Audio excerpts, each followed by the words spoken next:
All right, this should be a pretty quick tutorial. I'm just going to go through all of the windows that I had open in my previous workspace and kind of just show you what they do. Now, it's worth noting that all of these windows can be accessed if you go up to the top here and you hit Window, and this will bring up everything. So if there's anything that you're looking for and you remember the name for it, you can find it. If you accidentally close a window, it's also not a problem at all, and you can come and find it again. Now, let's go ahead and go through them. So my favorite one up here is Pathfinder. What this does is kind of what the Shape Builder tool was doing, but a little bit different. So if we just put out some normal, like, circles, and I'm just gonna make a copy of this so that I can do that later. To make a copy of something, you just hold Alt and then Shift to drag it. Shape mode, you can just hit Merge or Unite, and it will make it all into one. Minus front will just remove the front object and make this a single object. Intersect will just leave you with the intersection between the two objects. And exclude will do exactly that. It'll exclude that object. Now, right now, these are the same object. If we hit right click and go to ungroup, they are different objects.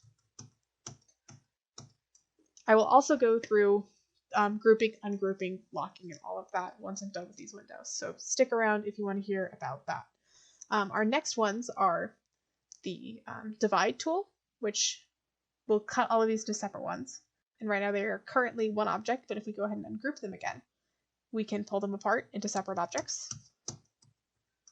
Actually, we're just going to delete all of that. I just hit Z instead of Control Z, which is why I zoomed all the way out. Alt again to duplicate something. Trim will make these two separate objects and just take the intersection and add it to the front one. So again, if we ungroup, you can see how that works as compared to this one. Merge will make it one object, just like Unite will. Crop does something very similar, but it leaves the front object sort of intact, sort of like a clipping mask. But if you ungroup it, you can see it is a different object. Clipping masks are also something we will talk about in a bit. Outline will just turn these all into their own little outline. So if we ungroup it, we can see that they are different sections. So that could be really useful if you were to make them all different colors or something like that.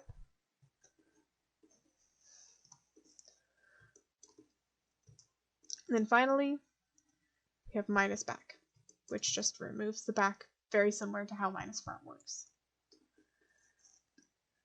Okay, cool. That one, very important. I use it all the time. The next one is the alignment window.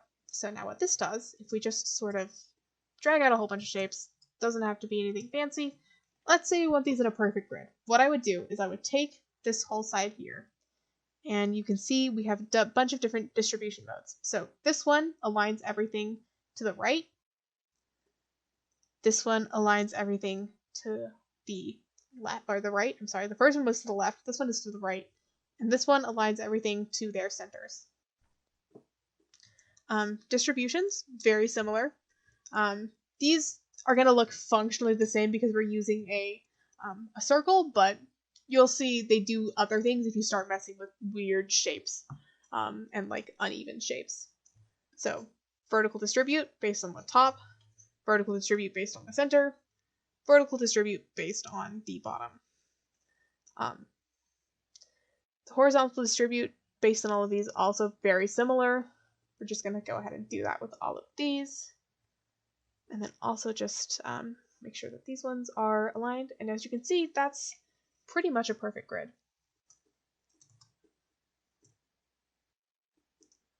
So the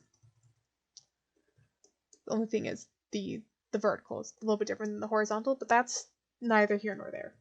Let's say we wanted to distribute some rather weird objects to each other. So let's say we got this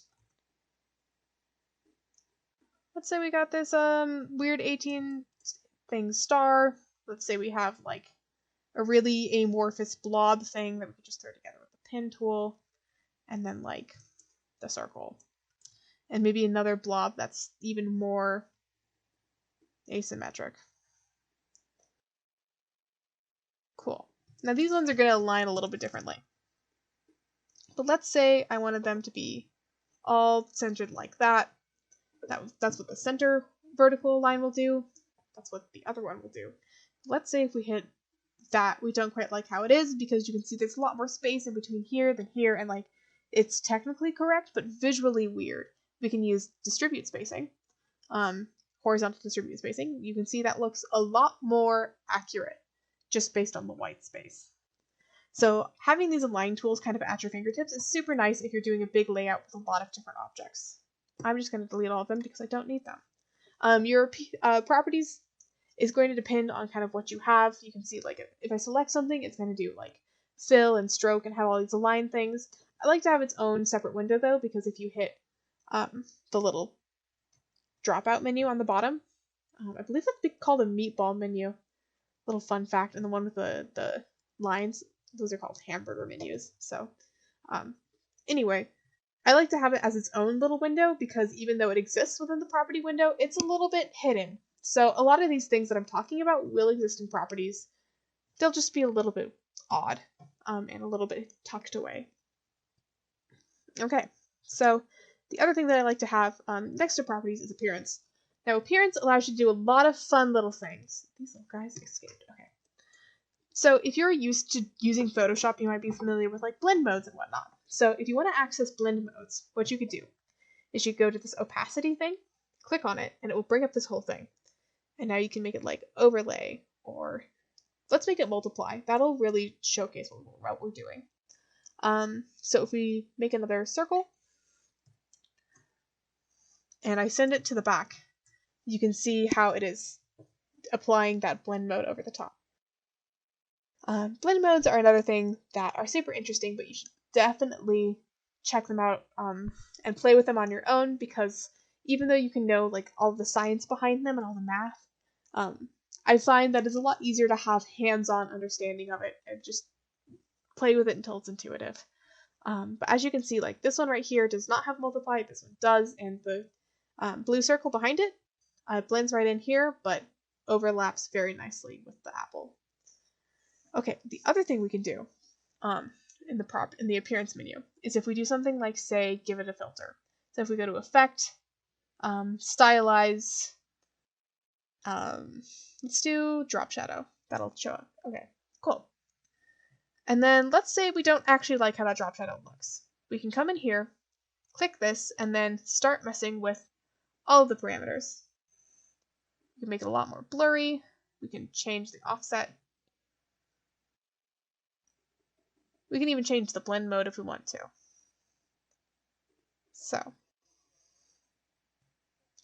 that allows you to just basically edit anything that applies to this object in the properties and just mess with them a little bit outside of actually applying them, because otherwise, like if you didn't like that, you might have to like jump through a bunch of hoops to remove the effect that you made. Here you can just mess with it how you want to, or if you have it selected, you can hit delete and just get rid of it, or not. There should be a way to just delete it.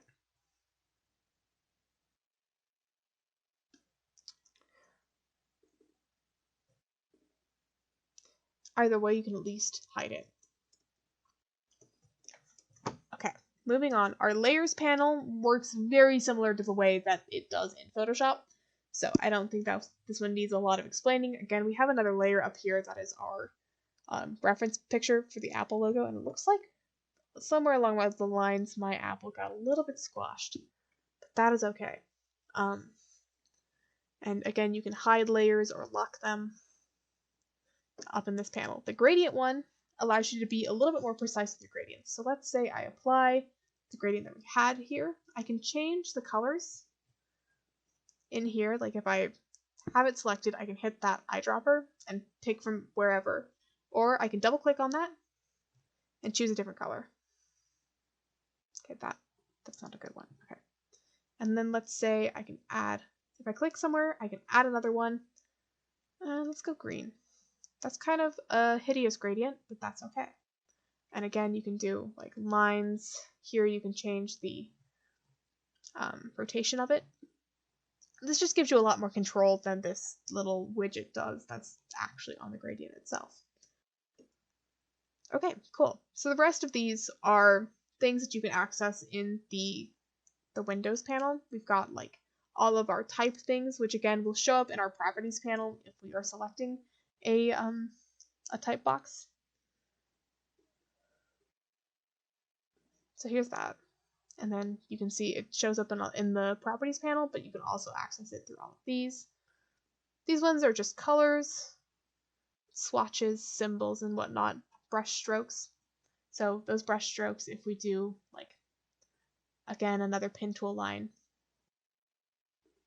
and just focus on the stroke, we can select like this charcoal texture and it will apply it to our stroke.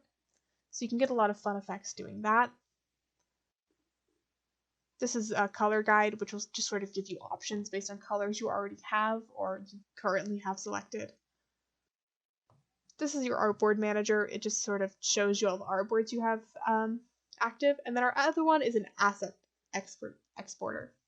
So this is how you save something from Illustrator as a PNG. So we can select this and right click it and either collect for export as a single asset or as multiple assets. So if it's a single asset, it will export your whole selection as one single thing. If we click multiple assets, however, it will kind of divide it up. So if we do a single asset, you can kind of see the difference. Now your export settings, you can add scales, kind of mess with what you have. Like this is a 2x1 for a PNG. And if you want even more options, you can open up that little widget at the bottom will bring up the export for screens. And you can select all assets, no assets, however many you want. This will allow you to choose the folder that it exports to. You can get scales, you can get different formats going on. If we do that, we can do add another scale. Those are just that. But yeah, this whole panel will allow you to export things from Illustrator and you can use them elsewhere because you can't really use Illustrator documents with a lot of things. Okay, so let's talk about some keyboard shortcuts that are incredibly useful and frankly invaluable. So I hide that. If we select our apple and we hit Control G, this will make it a group. Now if we just select one of it, it will select all of it. And we can go ahead and ungroup that like so. Now, let's say we want to reference this, or we're doing a whole bunch of stuff on top of it and we don't want to mess with it. So like right now, even if I didn't have it selected and I like pulled out this thing and then I was like trying to get to it, it's a little bit of a pain to do without like I can't drag and select it. If I didn't want to deal with that, I could just select the apple, hit Control 2, and that will lock it, and it will no longer be accessible. And then if you hit Control Alt 2, that will unlock all objects. So that just sort of allows you to work on top of yourself without actually disrupting anything. So like, again, if you're working really small on top of a big object, you can lock that object and it will kind of be out of your way. Or if you're really happy with how something is, you can lock it and you don't have to worry about accidentally messing it up. Now, the other really important thing is layer ordering. So again, we're on the same layer and you can do all of your designs on a single layer or you can break it up into different layers like you can in Photoshop. It's just sort of up to your normal preference like that. But let's say we are working on the same layer and we want this to render underneath the apple. If we hit Control Shift left bracket, it will send it all the way to the back. Control Shift right bracket will bring it all the way to the top. Now, if we don't want to go extremes, we can just do it in steps. So just Control left bracket will send it to the back. And as you can see, once we get there, it will go underneath the stem before it goes underneath the apple itself. and then Control right bracket will do the exact opposite thing and like bring it forward every step. And if you forget those keyboard shortcuts, you can right click and go to Arrange and Send to Back, or Send Backwards, or Send Forward, or Send to Back, Send to Front. Just like that. All right, the other thing that is incredibly useful is a clipping mask. So let's say we really like this gradient for whatever reason, but we wanted it to be text. Let's say we just drag out our text box and send our text all the way to the back. Now this is important. Your object that you want like to actually render is going to be your back object, which I know doesn't make a lot of sense, but we're going to select this and then right click and do Make Clipping Mask. Now what this does is just everything inside of the circle, or all of the text is only going to render inside of the circle. So basically whatever your front object is like what's actually going to be rendering, and then the back object is like the color or the style or whatever. So Make Clipping Mask. As you can see, that will apply the gradient to our text. So basically what that means, it's kind of like a layer mask in Photoshop, where the upper object is what's going to be actually the path that's actually rendering, and then the lower object is going to be like all of the fill and whatnot that's behind it, if that makes sense.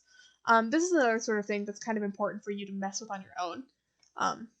But basically, you can combine two objects with a clipping mask to get one, and give it different effects and whatnot that you wouldn't normally be able to do.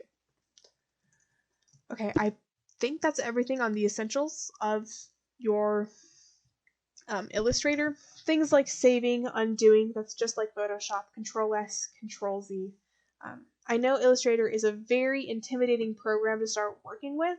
I highly recommend that you just trace something with the pen tool and get used to it in that way, or like drag out a couple shapes and mess with the Pathfinder tool and kind of just get a good understanding of how that works. And my best advice is to try not to be scared of it, because Illustrator can be an incredibly powerful program as long as you kind of have some idea of what you're doing. And I hope that this tutorial has helped you get that idea. Thank you.